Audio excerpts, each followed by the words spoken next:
本期我们要探讨的大问题是如何克服人的异化。异化这个词，我们从中小学的时候就听过，它是马克思提出来的一个经典的哲学概念，但其实很多人并不了解其中的深意。本期节目是全网最全的关于异化的梳理和探讨，一口气带你从哲学上看懂异化，帮助你在这个容易迷失自我的时代克服异化，回归真我。那什么是异化呢？我们先从日常经验说起啊。这屏幕前的你或许经常有这样的感觉啊，就是你每天都在辛勤工作，但是你做的事儿并不是你想做的事儿。你每天都在努力消费，但是你买来的东西并没有让你真正感到满足。你尽力在和这个世界，在和他人保持联系，可是这些联系总是浅尝辄止，很少留存下真正深刻的生命体验。你前所未有的忙碌，却也前所未有的空虚。每当午夜梦回的时候，你会时不时冒出这个疑问：这是我真正想要的生活吗？我还是我自己吗？哲学家把这种经验叫做异化。从字面上讲，异化就是说一个人变异了，变成了不是他自己本来应当有的样子。那是什么导致了一个人的变异，以及我们如何克服异化，回归真我呢？本期节目就属于是哲学家治病救人系列。本期节目将会采取哲学家专家会诊的形式，我们邀请了3位哲学家大夫，他们会针对人的异化这个病情做出不同的病因诊断，然后针对他们不同的病因诊断开出相应的药方。第一位出场的哲学家大夫是马克思，他认为异化的病因是劳动的异化，也就是你上班上的，他开的药方是改变资本主义生产关系。第二位出场的哲学家大夫是马尔库塞，他认为异化的病因是欲望的异化，也就是你买东西买的，他开的药方是大拒绝。第三位出场的哲学家大夫是罗萨，他认为异化的病因是关系的异化，也就是你成天忙东忙西，但全都不走心导致的，他开的药方是与世界共鸣。本期节目接下来就会详细介绍这3位哲学家大夫给出的诊断和药方，最终需要你来评一评哪位哲学家大夫给出的诊断和药方最能切中你自身当下的处境。好，下面进入会诊正片，首先有请第一位哲学家卡尔马克思出场。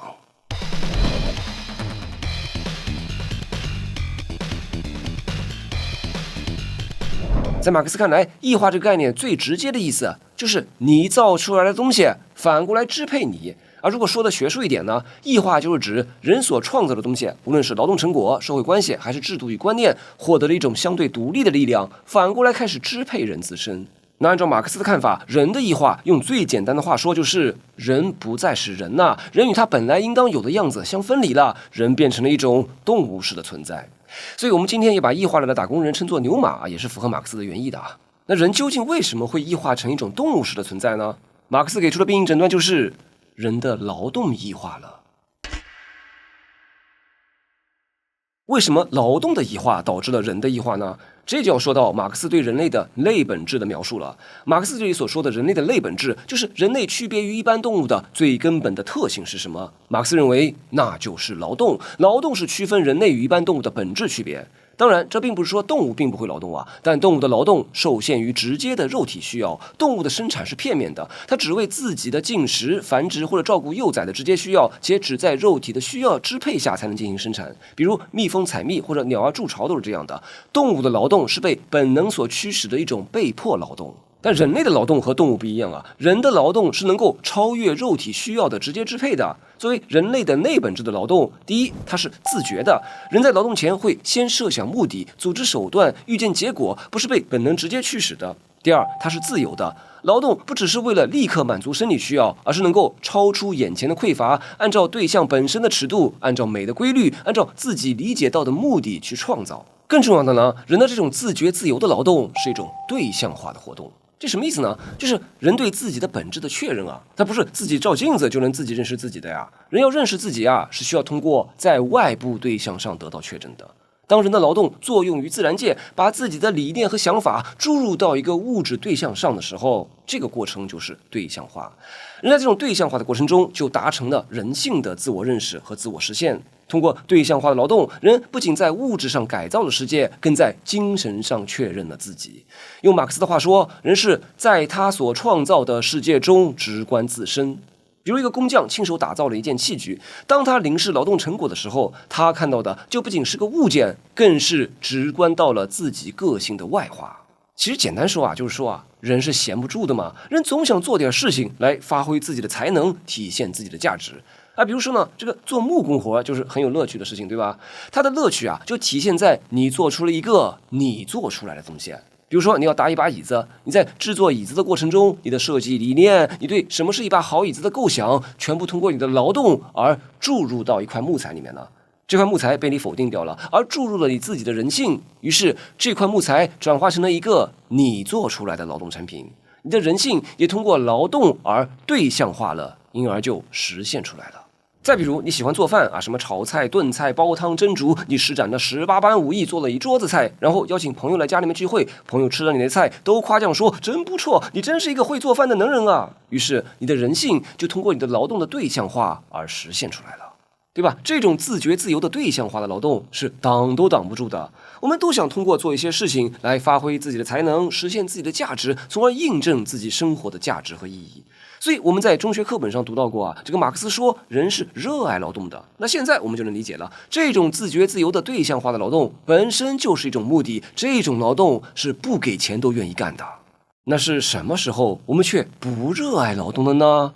还真就是有人付钱让你劳动的时候。确切说，是由于资本主义的生产资料私有制决定了工人不占有生产资料，而只能靠出卖劳动力为生。一旦工人被迫出卖劳动力，他的劳动就不再是自觉自由的创造活动了，而变成了为资本增值服务的强制劳动了。这就是异化劳动的根源。试想，你本来是一个特别热爱做鞋子的人，大家都叫你制鞋仙人。你在小镇上出售自己精心制作的鞋子给镇上的居民，镇上每个人的脚有多大，脚背多高，哪只脚稍微长一点，你全都记在心里。老张走路多了容易脚疼，你会给他鞋子多加一层软垫。小李喜欢爬山，你就把他的鞋帮做得高一点，皮料选厚实些。每一双鞋都是你精心打造的，其中都体现了你的巧思。每个顾客穿了你做的形状各异的鞋子，都夸奖真不错。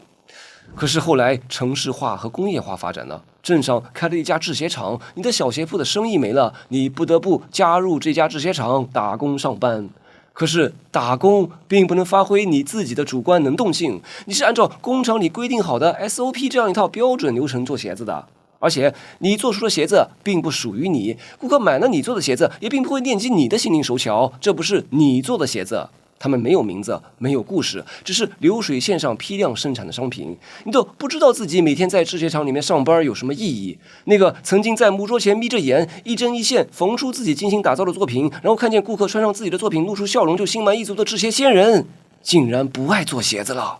你想想是不是啊？你现在是为资本家打工的，你不占有自己的劳动成果，你是拿死工资的，你的劳动竟然变成了一种领工资的手段了。这种本来是目的的劳动转变成了手段，这就是劳动的异化。劳动只是你用来谋生的手段，你上班的全部意义都在于每个月10号发工资的那一天，劳动本身却成了一种苦役。如果能够不劳而获，你是打死也不愿意上班的，你竟然不爱劳动了。此外，在马克思看来，劳动分工也是造成劳动异化的一个重要原因。分工造成了劳动活动的碎片化，使得工人日复一日地重复同一个单调的动作，从而丧失了全面发挥自己才能的机会。比如说，你这个制鞋仙人原本是为每个特定的顾客从头到尾打造一双适合他的鞋子，从鞋子的款式、皮料的软硬、鞋底的厚薄、针脚的疏密，到鞋口收得紧一点还是松一点，后跟要不要更贴脚，走路时候是不是会磨脚，你都要一一考虑。对你来说做鞋子并不是把几块材料给拼起来而是在把你自己的经验、判断、审美和心思一点点放进这双鞋子里面，每双鞋子都带着你的巧思，体现了你的手艺，也体现了你这个人的人性。但是后来你加入了制鞋厂打工以后，情况完全就变了。原来一双鞋从头到尾都要经过你的脑子、你的手、你的判断，现在通通不需要了。工厂早就把整个制鞋过程拆成了一道一道流水线上的工序，有人专门裁皮，有人专门粘底，有人专门打孔，而你每天负责的就只是在鞋帮上缝上2道线。你不需要知道这双鞋最后给谁穿，更不需要知道要发挥什么样的审美和创造力，你只需要动作快一点，误差小一点，一切按照 SOP 来。今天缝100双，明天再缝100双，后天继续缝100双。你每天朝9晚5打卡上下班，每天重复同样的机械化的动作，久而久之，你整个人就成了工厂流水线上的一个活零件，变成了一个机器人。你不仅不再拥有自己的劳动成果，也就是你做出来的鞋子并不是你做出来的，甚至连你的劳动过程本身也不是你在劳动了，而更像是一台机器借用了你的手。所以你看，本来是一个热爱劳动的制鞋仙人，当劳动异化以后，制鞋仙人也就变成了机器人。这就是马克思所言的，作为人类的类本质的劳动异化以后，从而导致了人的异化。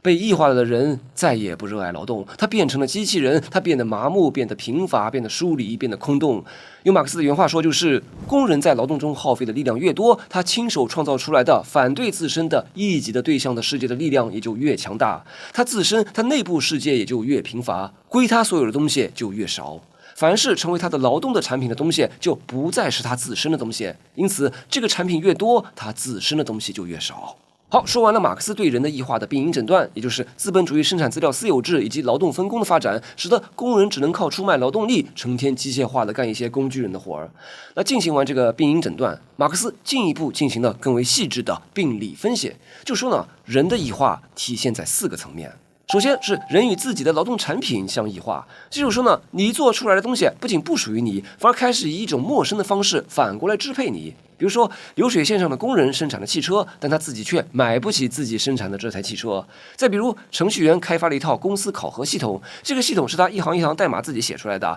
但系统上线之后，它不属于他，反而开始规定他自己的工作节奏，几点上线打卡，任务怎么拆分，绩效怎么计算，谁该被惩罚，谁该被优化。也就是说呢，程序员亲手制造出来的东西，反过来成了规训他自己的力量。第2个层面的异化是人与自己的劳动活动相异化，也就是说呢，这个劳动本来应该是人表达自己、实现自己的方式，但在现实中，劳动却是外在的、被迫的。那之所以我每天重复劳累的工作啊，那只是为了拿到工资糊口，并不是因为热爱。劳动不再是我想要做什么，而是我不得不做什么。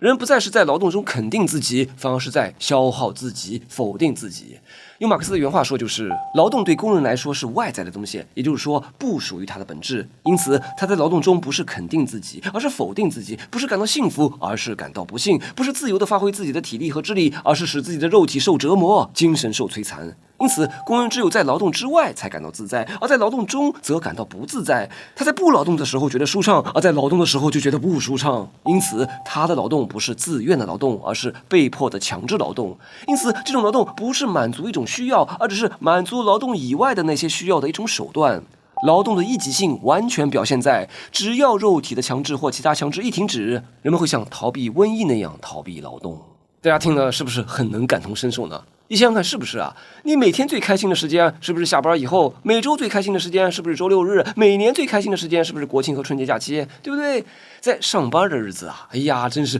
度日如年，浑身难受啊！就每天我们上班啊，那真就跟上坟似的。每天早上闹钟响起的时候啊，第一反应不是期待新一天的工作，而是一种沉重的压抑感。我们在通勤的地铁上就开始焦虑啊，今天又要开了一些毫无意义的会，写那些根本没人看的报告，应付那些难缠的客户。劳动本身毫无吸引力，要不是为了领取这么些微薄的工资养活自己，谁他妈愿意来上班啊？这个打工人的异化让打工人真正难受的地方啊，不是说这个资本家给打工人发的工资低的问题啊，这个问题其实是剥削问题。我们之前有一期大问题节目探讨过了，异化真正让打工人难受的地方，真的就是上班跟上坟似的，成天做一些毫无意义的工具人的活，这真是折磨人啊。那就算资本家给我们发再高的工资，上班还是跟上坟似的。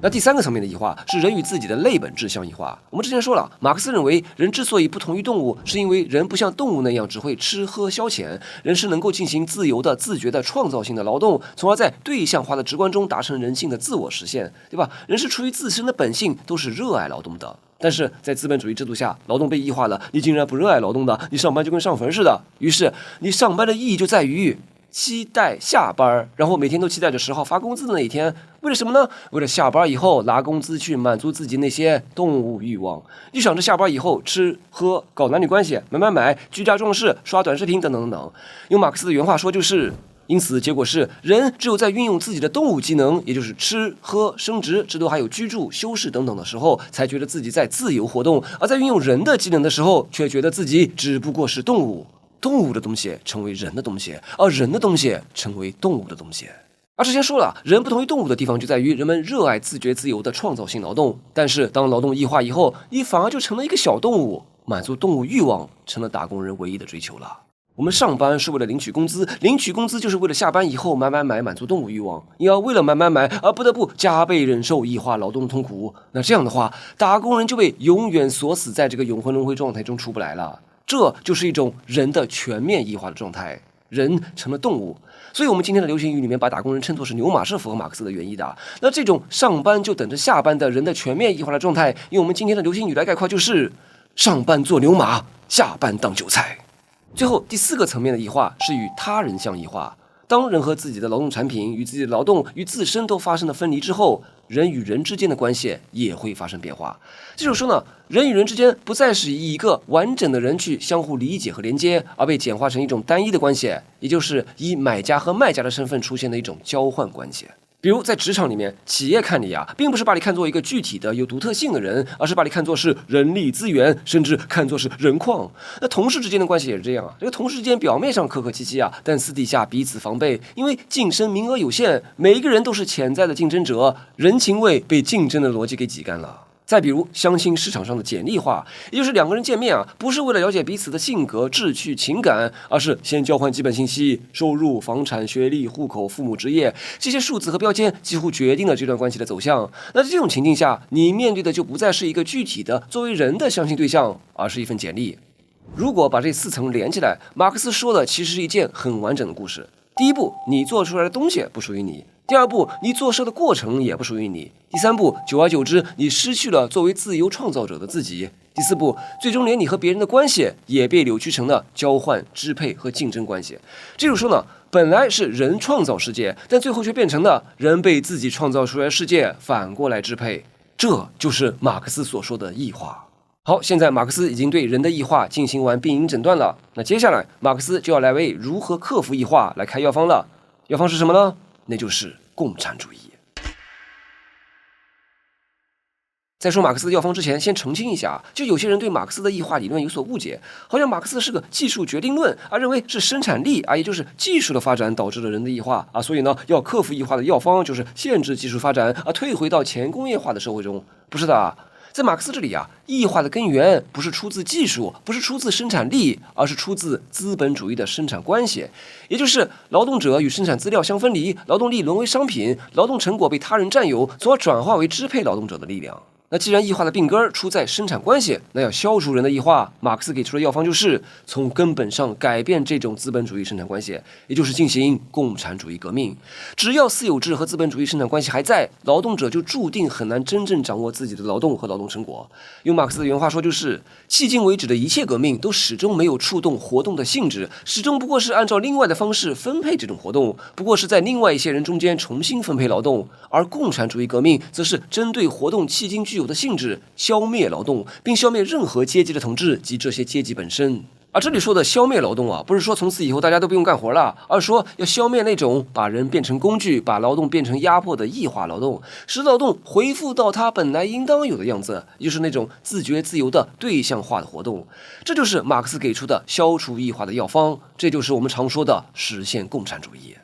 如果我们把马克思的共产主义这道药方拆开来看，大致可以分为3步走：第一，夺回生产资料；第二，改变所有制结构；第三，让劳动重新变成一种自由的自我实现的活动。先说第一步，夺回生产资料，意思就是劳动者要重新掌握生产工具和生产过程，不再由资本家单方面说了算。比如一家面包店，几个师傅一起把烤炉和店面盘下来，大家共同拥有，共同决策，赚了钱扣掉成本，剩下大家分。遇到大事儿，比如说要不要扩店，要不要添加设备，也由大家一起决定。再比如，假如外卖平台是由骑手们共同拥有的，那么每一单配送费是多少，平台抽成多少，保险怎么分，都可以由骑手们集体决定，而不是被算法和平台老板控制。那这样一来呢，劳动者就不再是给别人打工，而是重新成为自己劳动的主人。实现共产主义的第2步是更进一步的改变所有制结构，建立公有制，也就是让大型生产资料不再掌握在少数资本家手里，而是转向公共占有和共同管理。因为像大工厂、大企业这种东西光靠几十个人凑钱显然是不现实的。那这时候呢，马克思想要的就不是小合作式的局部改良了，而是更彻底的公有化。比如一个汽车厂不再归某个老板所有而是由整个社会共同管理，也就是全民所有制，然后再由劳动者通过民主的方式共同管理，生产什么，怎么生产，利润怎么用，不再是老板一个人拍板了，而是由劳动者、工程师甚至消费者代表共同决定。实现共产主义的第3步是最根本的一步，就是让劳动重新恢复到那种自觉自由的对象化的活动。也就是说，劳动不再只是为了谋生、为了拿工资、为了不被淘汰，而是重新变成人表达自己、发展能力、参与共同生活的一种方式。在马克思的设想里面，经过这样的变革，社会最终会走向一种新的形态，他把它叫做自由人的联合体。在这样的社会里，每个人都能得到全面的发展，人可以根据自己的兴趣和能力自由安排生活，实现那句很著名的话，也就是上午打猎，下午捕鱼，傍晚从事畜牧，晚饭后从事批判。这里马克思说的批判就是探讨哲学。在共产主义社会中，劳动将不再是谋生的手段，劳动本身就是目的。比如你喜欢艺术，你就去雕刻；你喜欢大自然，你就去钓鱼。劳动成为生活本身的一部分，而且是生活的第一需要。异化将彻底消失，人类将重新获得完整的、自由的存在。用马克思的原话说，就是共产主义是私有财产及人的自我异化的积极的氧气，应该是通过人并且为了人而对人的本质的真正占有。因此，它是人向自身、向社会的及合乎人性的人的复归。这种复归是完全的、自觉的和在以往发展的全部财富的范围内生成的。这种共产主义作为完成了的自然主义等于人道主义，而作为完成了的人道主义等于自然主义。它是人和自然之间、人和人之间矛盾的真正解决，是存在和本质、对象化和自我确证、自由和必然、个体和类之间斗争的真正解决。它是历史之谜的解答，而且知道自己就是这种解答。在马克思看来，共产主义就是消除异化的终极解决方案，而这种共产主义的实现是必然的，因为随着资本主义生产力的进一步发展，资本主义社会会进入发达资本主义社会，而这时候资本主义的生产关系就会越来越不能适应生产力发展的需要。而我们知道，生产力决定生产关系。那么，当旧有的生产关系开始束缚生产力发展的时候，这种旧有的生产关系必然是绷不住的，它就会崩溃，它会被新的生产关系，就是被共产主义的生产关系所取代。而这种旧的生产关系的崩溃，就是通过无产阶级革命来实现的。在资本主义社会中，工人阶级与资本家的阶级矛盾不可调和，于是阶级斗争愈演愈烈，最终工人阶级通过暴力革命的方式推翻资产阶级的统治，建立无产阶级社会，最终实现共产主义。所以在马克思看来，共产主义的实现是必然的，因此无产阶级革命的发生也是必然的。好，介绍完马克思对于人的异化的诊断和药方，那接下来要出场的马尔库塞他是一个20世纪的马克思主义者就他发现这个无产阶级革命并没有发生反而无产阶级的打工人们一个个都躺平了。好，接下来我们有请马尔库塞登场。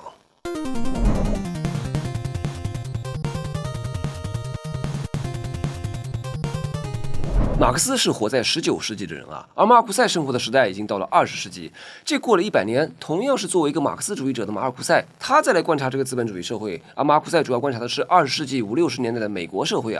他就发现这个美国社会的阶级斗争并没有像当年马克思预言的那样愈演愈烈反而无产阶级一个个都躺平了。那为什么美国的无产阶级一个个都躺平呢？是因为他们都被资本收买了。我们知道在马克思和马尔库塞之间这100年的时间资本主义社会发展成了所谓的发达资本主义社会。而所谓发达资本主义社会，也就是一种物质极其丰裕的社会。马尔库塞观察到的美国这种发达资本主义社会中的景象是，没有明显的压迫和贫困，经济高度发达，消费极其丰富，科技迅速进步，人们可以通过购买商品和娱乐的方式获得前所未有的满足。在这样的社会中，工人阶级已经被丰富的物质条件收买了，他们的革命意志已经麻痹了。就像马尔库塞说的，如果工人和他的老板享受同样的电视节目并漫游同样的游乐胜地，如果打字员打扮的同他雇主的女儿一样漂亮，如果黑人也拥有凯迪拉克牌高级轿车，如果他们阅读同样的报纸，那谁还放着这么舒服的日子不过去闹革命马克思那个年代可以说无产阶级要砸烂这个旧世界，对吧？马克思在《共产党宣言》里面说，无产阶级失去的只是锁链，赢得的却是全世界。那今天的美国打工人失去的就不单单是锁链喽，他们失去的就是 iPhone 17了。在马尔库塞看来，在发达资本主义社会中，异化的问题并不是出在马克思指出的劳动的领域了，它转移了，它从打工人上班时候的打工时间转移到了下班以后的消费时间了。马尔库塞指出的人的异化的病因诊断，并不是劳动的异化了，而是欲望的异化。所谓的欲望的异化，就是指人已经无法真正回答我真正欲求什么这个问题了。在发达资本主义社会，人的所有欲望都是被这个发达资本主义消费社会塑造出来的。大家想啊，当下我们很多人都会把自己的身份认同也就是对我是谁这个问题的回答，都是系于我们欲求什么东西之上的。比如我用的是这个品牌的包包，所以我不一样我开的是这个型号的汽车，所以我不一样我会去这个旅游景点打卡旅游，所以我不一样。我们很多人对自己的身份认同都是归在我们欲求的商品之上的。但是马尔库塞就要问这真的是你真正想要的东西吗？这些东西真的能代表你是谁吗？并不能这些所谓的你想要的东西，其实是发达资本主义消费社会塑造出来的，并不是你真正想要的。这就是欲望的异化。我们不断满足自己被塑造出来的欲望，却离真实的自己越来越远。在马克思那里，异化的表现是我生产了东西，但它不属于我；而到了马尔库塞这里，异化的表现变成了连我以为属于我的欲望都不是我的。那这个发达资本主义机器是怎么塑造人们的欲望，造成人们欲望的异化的呢？那就是给广大打工人营造出大量的虚假的需求。那什么是虚假需求呢？就顾名思义嘛，就是本来你没有这种消费需求的，但是通过一系列市场营销的手段给你们深造出这些需求，让你觉得如果不花钱实现这种需求就跟没法活一样就比如说本来你手头的手机还能用没什么特别不方便的地方，但是这时候新款手机发布了，各种媒体和自媒体上的广告、测评、开箱视频都开始铺天盖地的出现更快的处理器、更清晰的镜头、更高级的设计再加上一些很微妙的暗示，好像用上这部手机你的生活也会变得更高效、更精致、更跟得上时代，对吧？你手上要是没个 iPhone 17，还能算个人吗？你必须买个 iPhone 17才能正常生活，要不然你就会觉得自己不够幸福，对不对？这个智能手机只是其中一个例子了。在美国这种发达资本主义消费社会中，有各种各样奇奇怪怪、乱七八糟，但是呢，你又真的相信买了它，你的生活会变得更幸福的商品让深陷发达资本主义大机器中的你呢，还有一种自己有充分的自由选择权利的幻觉。还有些人热衷于追求一种所谓的小众的需求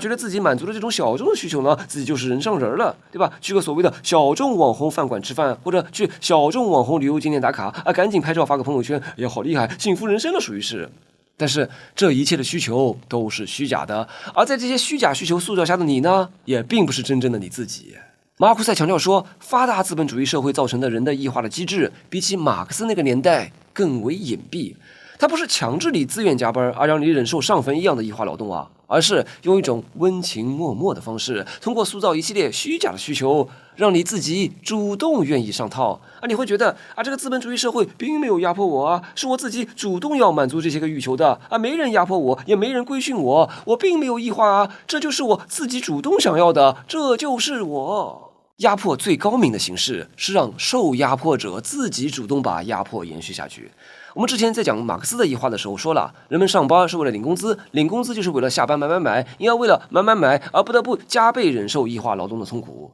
那到了马尔库塞这里，发达资本主义机器塑造出来的虚假需求已经完全俘获了打工人，他们甚至就觉得这种上班做牛马，下班当韭菜的生活方式就是天经地义的呀！我们上班虽然很辛苦，但下班以后买了新手机、新衣服，去了旅游景点，真的让我找到了自我呢。于是打工人携手欢唱资本主义好。哪有人听了马尔库塞的论断以后可能会说，哎呀，马尔库塞的这种批评就有点没事找事儿。你看在这个发达资本主义社会里面商品琳琅满目无论是在消费、娱乐、出行、社交等各个方面人们的选择毕竟变多了呀。那比起以前商品匮乏的时候，那现在的打工人毕竟生活的更丰富了呀，你这难道不是个好事儿吗？对此马尔库塞回应说，消费社会对人的欲望的异化不单单是让人成为一种像马克思所言的动物式的存在，在发达资本主义消费社会中，人们的欲望异化以后，人的脑子也跟着秀逗了，就成了一种单向度的人。这就是马尔库塞的招牌概念，也就是当代发达资本主义社会在科学技术的加持之下，让人们的心智充斥着工具理性和技术理性，也就是只会计算利益得失，对吧？为了消费享乐，我得打工挣钱；为了更多的消费享乐，我得更加倍的打工挣钱。就脑子里面只会算这个账。那这种只会算这么一种账的人，这就是一种单向度的人。单向度的人生活在一个看上去自由、多元、富足的世界里面每天的朋友圈都有新衣服、新手机、新餐馆、新的旅游景点，但他们的思想、爱欲和想象力已经萎缩，被压扁成了只有一种方向，那就是我要更多的商品、更多的娱乐。单向度的人看起来有多种多样的选择，但他们已经完全无法想象另一种生活方式了。大家想想是不是啊？我们从小一路走来，是不是这样啊？我们好好念小学，就是为了考个好中学；好好念中学，就是为了考个好大学；考个好大学，就是为了找个工资高的工作；找个工资高的工作，就是为了买更多更贵的东西。我们努力工作，为了更多商品、更多娱乐。看起来呢，我们好像生活得很丰富，但你不觉得这太机器人了吗？打工赚钱买，好像人生只有这么一种活法。我们的爱欲已死，我们的被异化了的脑子已经完全无法想象别样的活法了。这就是马尔库塞对当代发达资本主义社会中的人的异化的诊断，那就是人们的欲望的异化。人们所欲求的并不是自己真正想要的，而是被消费社会塑造出来的。欲望被异化了的人，也就成了一种爱欲已死的单向度的人。好，那介绍完马尔库塞的病因诊断，接下来马尔库塞就要来开药方了。如果人们变成了单向度的人，人们对于自己的生活方式的想象力已经匮乏到无法设想别的可能性，那么我们该怎么办呢？马尔库塞给出的药方是，我们要拥有一种否定性的能力，或者说一种批判精神。简单来说呢，就是你始终要对自己问这两个问题：事情一定只能这样吗？还有没有别的活法？之前说了，我们之所以会陷入单向度，并不是因为强迫啊，这个发达资本主义对打工人的压迫是隐性的，是我们自己逐渐接受了这套体系，并且在里面感到舒服和合理。所以真正的突破啊，不只是换一个选择啊，而是对整套标准本身产生怀疑。比如，当所有人都在追求效率、回报、成功的时候，你能不能意识到，这些标准本身也是被建构出来的，它不是唯一正确的衡量方式。在一个越来越单一的世界里面，我们要尽可能的保留一点不那么顺从、不那么被同化的空间。那这种批判精神呢，马尔库塞把它叫做大拒绝。这就是说呢，既然我们逃无可逃的处在这台大机器之中，我们能做的就是大拒绝，以现存资本主义社会里面的一切设置彻底决裂。丢掉你的 iPhone， 关掉你家的小爱同学，我们拒绝把现存设置当成唯一合理的秩序。那谁来主导这场大拒绝呢？那既然美国的打工人都已经被资本家收买同化了啊，他们已经成了单向度的人，已经丢不掉 iPhone 了，那他们就已经指望不上了。那美国的打工人指望不上了，那无产阶级的暴力革命也就指望不上了。因此，马尔库塞主张的大拒绝是一种非暴力的反抗，反抗的主体成了美国的青年学生和一些美国社会的边缘人士，包括流浪汉、失业者和其他一些社会底层人士。他们被这个大机器同化的程度比较小，所以还保留着自身的批判精神。另外，马尔库塞特别强调艺术和美学在这场大拒绝运动中的作用啊，他强调要建立一种新感性，或者叫做一种艺术理性。为什么呢？因为这一台大机器之所以裹挟着人们，它的武器就是科学技术，它让人们心目中充斥着工具理性和技术理性，无法想象别样的生活方式了。而艺术理性在这个意义上就是对技术理性的解读剂。人们为什么会被裹挟进这台大机器呢？就是因为你太理性了，对吧？成天只知道计算眼前的苟且。所以我们要培养一种感性的精神，要时刻心怀诗和远方，心怀别样的活法，要通过艺术来唤醒人们心目中压抑已久的爱欲。所以大拒绝与其说是一种政治上和经济上的革命啊，倒不说是一种灵魂深处的爱欲革命。这个真的就是用爱革命了呀！当人们心中充满爱，心怀艺术，心怀诗和远方，那么这台大机器对人的控制不就不攻自破了吗？好，介绍完马克思和马尔库塞对人的异化的诊断和药方，那接下来最后要出场的这位对异化进行诊断和分析的学者，是当代还在世的一位当红学者。好，我们有请德国社会学家、哲学家哈特穆特·罗萨出场。这里插播一段节目说明啊，我们这个大问题 Dialectic 节目啊，不是一个哲学科普节目啊，我们这里不教授哲学啊。大问题节目呢，更多是以大家在日常生活中会关心或者困惑的大问题为立足点，用哲学或者相关学科的经典观点进行梳理啊。这是个哲学家开会争论的节目啊，目标呢是让观众更清楚的思考与表达。不过呢，如果您因为咱们这个大问题节目对哲学这门学问感上兴趣了，想要学哲学，欢迎报名参加我专门开设的哲学课程100个哲学大概念开悟人生。这门课程呢就是专门教授哲学的啦。这门课程用100讲来讲明白讲透西方哲学中经典的100个哲学概念或者命题大家这里可以暂停截图我展示的这个课程表啊，看看这100个哲学命题有没有你感兴趣的。这门课程的报名地址就在置顶评论那里。要能从头到尾看完这100讲的哲学课，能让你看透世界，理解人性，开悟人生。好，介绍完我的哲学课，接下来我们继续下半场的大问题研讨会。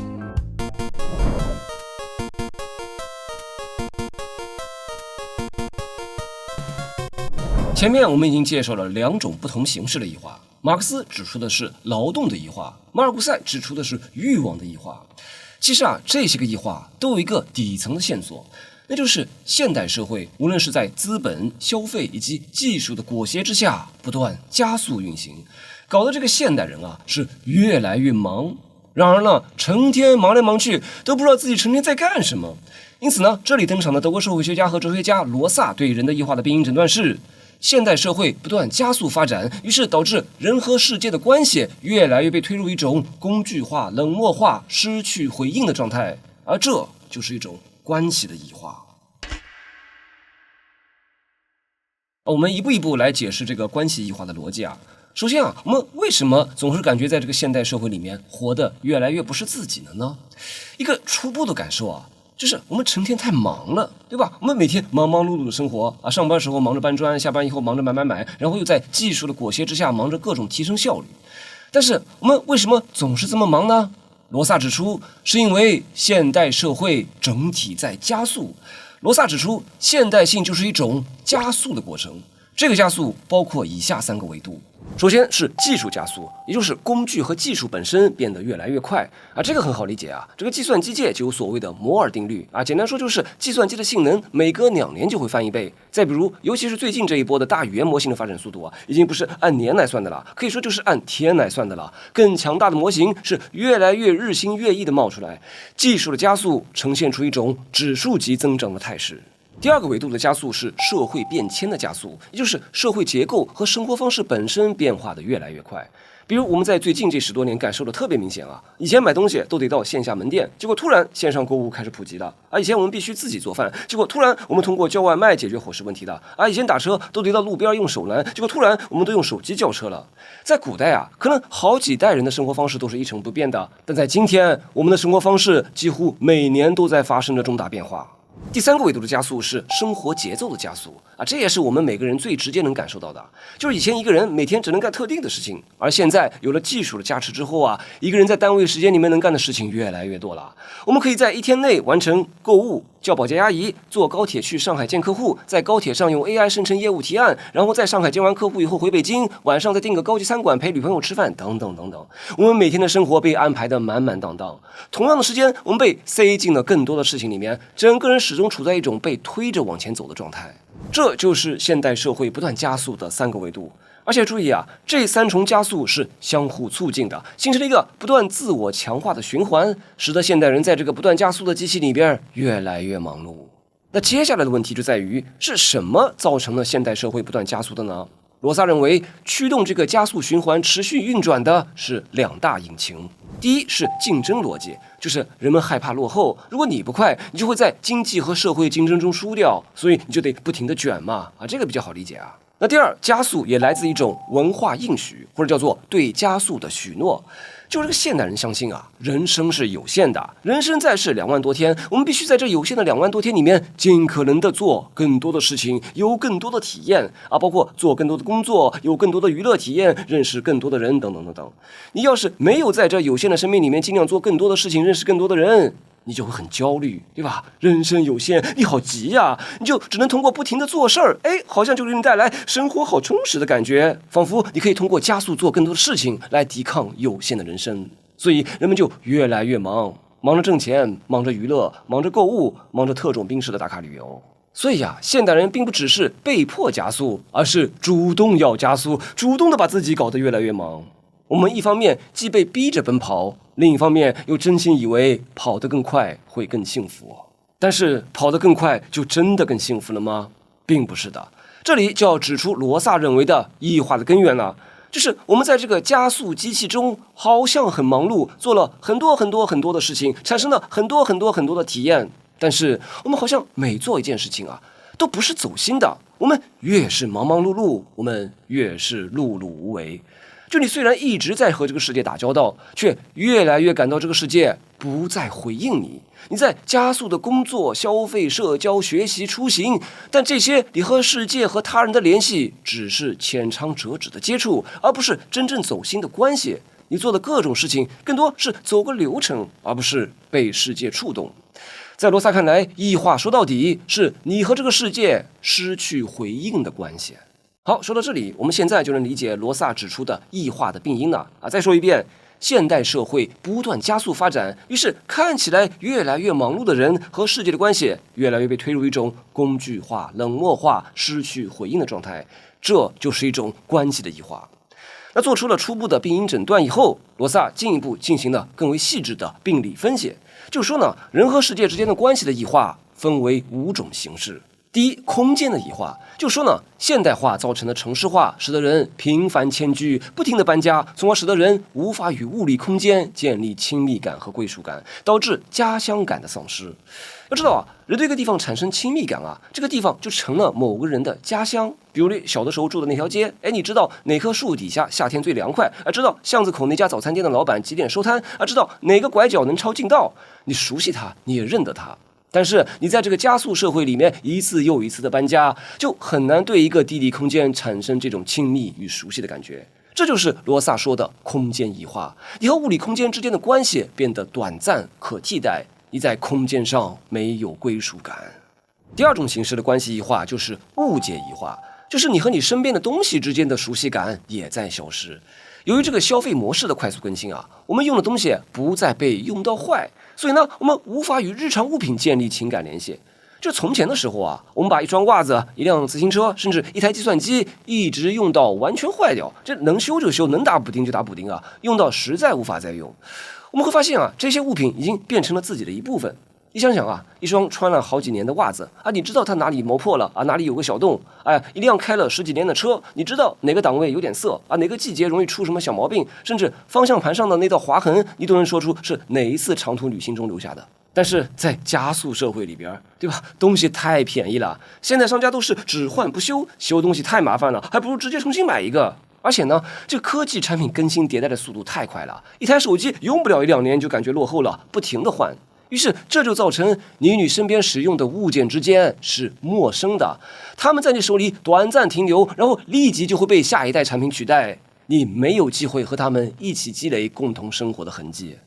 那第3种形式的关系异化就是行动异化。简单说呢，就是我们明明一直都在做事儿，却越来越难真正进入一件事儿。就人们做一件事儿啊，并不是真正想要做这件事儿，并非来自内在的兴趣和认同，而好像是为了做而做，失去了内在的连贯性和沉浸感。比如说呢，你花钱买了一台昂贵的单反相机，心想着啊，我要认真学习摄影啊。你看了好几个开箱视频啊，又买了三脚架、滤镜、广角镜头啊，先是做了一个装备档，你甚至还报了网课。但是呢，每次想出门拍照的时候啊，总是会被别的事情打断啊，回个工作消息啊，刷会短视频啊，再看一眼新出的镜头测评啊。几个月过去了，你的相机用了不到10次，大部分功能还不熟悉。然后你对此开始焦虑啊，转头又花钱买了3个镜头，报了3门摄影课。你的所谓的行动，其实一直停留在准备行动的阶段，从未真正进入行动本身。关系异化的第4种形式是时间的异化，就说呢，一个人经历了大量的体验，却积累不下什么记忆。这就说呢，时间在生命里流过，却没有留下任何痕迹。比如你窝在沙发上刷短视频啊，手指一滑接一滑，看了几10个甚至上百个短视频，等你终于停下来，一看时间已经过去了3个小时了。但你现在回想刚刚过去的那3个小时，自己到底看了些什么呢？你能记住几个视频呢？你大概率一个都想不起来。你体验了满满3个小时的画面和声音的刺激，但记忆几乎为零。关系异化的第5种形式是自我异化与社会异化。而这是前4种异化叠加后的最终结果，也是罗萨指出的关系异化的最终表现。当你与空间、物品、行动、时间都失去了深层联系，那么你与自己以及与他人的关系也必然被扭曲。这其中的自我异化指的是你无法清晰地回答我是谁，因为你缺少那些能够定义你的锚点。你没有一个从小长大的家乡，没有几件陪你度过漫长岁月的物品，没有几件你全身心投入过的事情，没有几段被你深刻记忆的时间。你每天都很忙，也做了很多事情，但隔一段时间回头看，会突然冒出一句：我到底在干什么？这不是单纯的迷茫啊，而是你做过的事儿、花掉的时间、接触过的人，并没有真正整合成一个你在其中能够认出的自我。这就是自我异化。而社会异化则是指你与他人之间的关系变得功能化、可替代化和快餐化。你有很多联系人，但很少有真正的朋友。你参与很多的社交活动，但很少感到被理解、被触动。你在工作上合作对象有很多，但关系都高度功能化。你在交友软件上划来的约会对象也是一个接着一个的换啊，看起来你有很多约会对象啊，约会也跟走流程似的啊，先是聊聊音乐，然后聊聊电影，然后聊聊康德，然后说我家也有好康德。你们的约会就像交易似的，互相提供肉体欢愉和情绪价值。关系进入的成本变得极低，但退出的成本也几乎为零。你与其中任何一个人都无法进入一段能够深度交流的关系。用罗萨的话说，这种人与人之间异化的关系，就是一种缺乏关系的关系。表面上看起来很亲密，但实质上很冷漠。罗萨讲的这5种异化，归根结底都是一种你与这个世界的关系的异化。你与包括空间、物品、行动、时间、他人在内的整个世界断绝了深层的联系。你住过很多地方，但没有一个地方是你的家乡。你手头有很多物品，但那些物品没有变成你生活的一部分。你做了很多事情，但那些事情并不是你真正想做的。你经历了很多时间，但那些时间并没有留下深刻的记忆。你活着，却越来越不清楚自己到底是谁。你交往过很多朋友，但没有任何一个人能与你交心。世界并没有消失，但它越来越不回应你。你的整个生命变得越来越薄，越来越轻，越来越难以感受到自己真正活过。这就是罗萨指出的关系异化。好，罗萨为我们现代人的异化做完了病因诊断以后，接下来就要提出他的消除异化的药方了。罗萨对异化的病因诊断是现代社会不断加速发展，于是越来越忙碌的人和世界的关系越来越推入一种工具化、冷漠化、失去回应的状态。那罗萨给出的药方啊，并不是简单的让人不要忙碌了啊，让人慢下来过一种所谓的慢生活啊。罗萨的药方并不是追求量的降低，而是追求质的提升。这就是罗萨提出的招牌学说，也就是用共鸣来替代那种由增长、竞争、优化和加速主导的你与世界的关系。共鸣就是一种使得关系重新被点亮的状态，也就是当你接触世界的时候啊，你不是单向的使用它、消费它，而是会被它触动，同时你也会对它做出回应。简言之，你与世界发生共鸣，才是建立了一种你与世界的活的真正的关系。那怎么建立你与世界的共鸣呢？罗萨认为需要满足以下4个条件或者4个特征。第一，被触动。就是你和这个世界上的人或者事物发生了真正的触碰，而不仅仅是简单的刺激。罗萨特别强调啊，共鸣不是从我要主动支配这个世界开始的，而是先从一种被动的触动开始的。也就是说呢，外部世界中的某个人、某句话、一段音乐、一种景色、一个问题，触碰到了你的心了，打动了你，让你从原本麻木、例行公事、吃瓜的状态里面被叫出来。这种触动不是平淡的信息接收啊，而不是刷手机接收信息啊，而是带着情感和意义的冲击。它让你停下来，让你感到这件事与我有关。罗萨说，这种触动很像是一种被呼唤的感觉，就好像有什么东西在对你发出呼唤，让你从原本那种冷静、理性，甚至有点麻木的状态中一下子被拉出来了。比如你在路边偶然间听到一首老歌，旋律响起的那一刻，你突然愣住了。这首歌是你中学时代和最好的朋友经常一起听的，你早已忘记了它的存在，但现在它毫无预兆的出现了，像一只手轻轻地拨动了你心里那根很久没被碰的弦。你停下脚步，不再看手机，只是安静地听。这就是触动，世界主动向你发出了呼唤。那光有被触动还不够啊，被触动以后的第2个环节是能回应，就是看你对这种触动有没有做出回应。注意哦，这种回应不是被动的反应啊，而是一种积极的回应。你不再是一个吃瓜群众或者旁观者，而是你主动参与进去，你在其中能发声、能作答，能让这段关系继续发展。比如你和一个人谈话时，对方某句话触动了你，你开始认真回答，把自己的想法也坦诚分享出来。谈话从礼貌性的应酬变成了真正的交流，这时候回应就出现了。或者偶然有一天你被一个哲学问题触动了，你不单单是问了一嘴 AI 要个简单答案就完事儿了，而是回去展开调研，充分阅读，做了一期如何克服人的异化这样的大问题节目啊。这罗萨想说的是共鸣一定是有来有回的，而不是世界碰了一下你就结束了，而是你也要朝它靠过去，你愿意继续下去，而且你会感觉到你是在这个过程中真正起了作用的。那共鸣的第3个环节是能转变，也就是说呢，共鸣一定会带来一种转变。那只要你真的和这个世界中的某个人或者事物发生了共鸣，你就不可能还是原来的那个自己，世界也不再是原来的那个他。能否带来转变啊？就把共鸣跟普通的消费体验区分开了。这个普通的消费体验往往是我去获取了一种体验，这个获取完了，我还是我，事物也只是被我用过了，然后就没有然后了。而共鸣则是在这次接触后，我和世界都变了。比如你失恋后非常痛苦，朋友推荐你去听马勒的交响曲，你原本对这个古典音乐毫无兴趣啊，但某个深夜你戴上了耳机，听到了第2乐章那个绝望又温柔的旋律时，你哭了。你不仅被触动了，而且开始主动去了解马勒的生平，去听他的其他作品。几个月后，你发现自己对悲伤的理解完全不一样了。你不再害怕悲伤，而是把它当作生命厚度的一部分。你被这首曲子改变了，同时这首曲子对你来说也不再只是一段音频，它成了你生命某个阶段的背景音乐，你也赋予了它个人化的意义。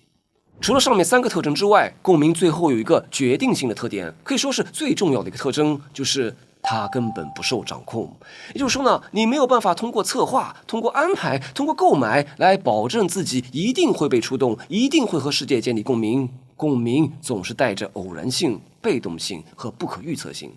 我们可能都有过这样的经验啊，就是精心准备一次旅行，攻略做满，机票酒店都订到最好，但到了现场却没有什么感觉。相反，有时候你只是某天心情不好啊，随手走进一间书店，偶然间读到一句话，反而被击中了。就像我们之前有一期讲 AI 伴侣的大问题节目中提到的，就是你从网店里面买来的机器人伴侣不是真爱，真爱是不可策划的。共鸣保证了对方是具有他者性的，和具有他者性的对方的交往，才是和一个真正具有主体性的对方的交往，而不是自己和自己的幻想进行的自恋。总之，共鸣不是你可以制造出来的，而且呢，你越是想安排它出现，反而越容易失败。就像你越是努力想让自己马上睡着，反而越睡不着一样。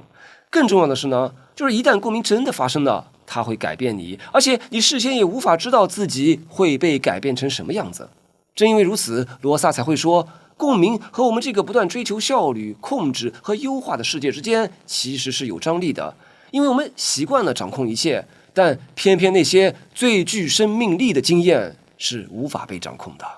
好，这就是罗萨对人的异化给出的诊断以及药方。人的异化是一种关系的异化，而克服这种异化的方案是与世界、与他人产生真正的共鸣，从而点亮我们与这个世界的真正连结。好，介绍完罗萨对异化的看法，接下来我们进入本期如何克服人的异化大问题研讨会的会议总结。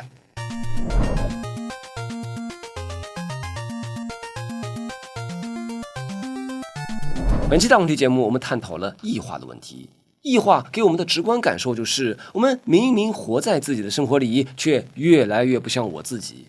造成异化的原因，马克思说，工人生产的东西不属于自己，反而反过头来控制自己。马尔库塞说，我们的欲望不是自己的，是被消费社会悄悄塞进来的。罗萨说，我们连和世界建立真实关系的能力都在消失，体验了很多，却什么都没留下。本期讨论最重要的启发，也许并不是让我们立刻变成某一种哲学立场的追随者，而是让我们开始对自己的生活多问几个问题。我每天做的事情真的是我愿意做的吗？我拼命追逐的那些东西真的是我想要的吗？我和别人、和世界、和我自己之间还保留着真正有温度、有回应的关系吗？还是说我只是一直在忙，一直在消费，一直在应付，却越来越不知道自己为什么而活？当然，哲学并不能替我们立即把生活过好，马克思并不能替我们辞职，马尔库塞也不能替我们卸载购物软件，罗萨也说共鸣是不可策划的。但是哲学至少能够帮我们做一件非常重要的事情，那就是它能够帮我们看清我们究竟病在哪里。看清异化本身就已经是抵抗异化的开始。也许我们没有办法一下子摆脱整个时代的结构，但至少我们可以先拒绝彻底的麻木，我们可以重新严肃对待自己的劳动，重新怀疑那些被塞给我们的欲望，重新珍惜那些能够打动我们、改变我们、让我们感到自己还活着的关系。说到底，克服异化并不意味着我们从此再也不会疲惫、不会迷茫、不会痛苦，它真正意味着一种自我追问的开启。那就是在这个不断把我们从自身剥离开的时代里面，我们如何重新把生活活成我的生活。欢迎你也同哲学家们一起参与到对本期大问题的讨论之中，他们的看法发表完了，现在轮到你来发言了，请在视频下方评论里投出你的一票，并发表你的看法。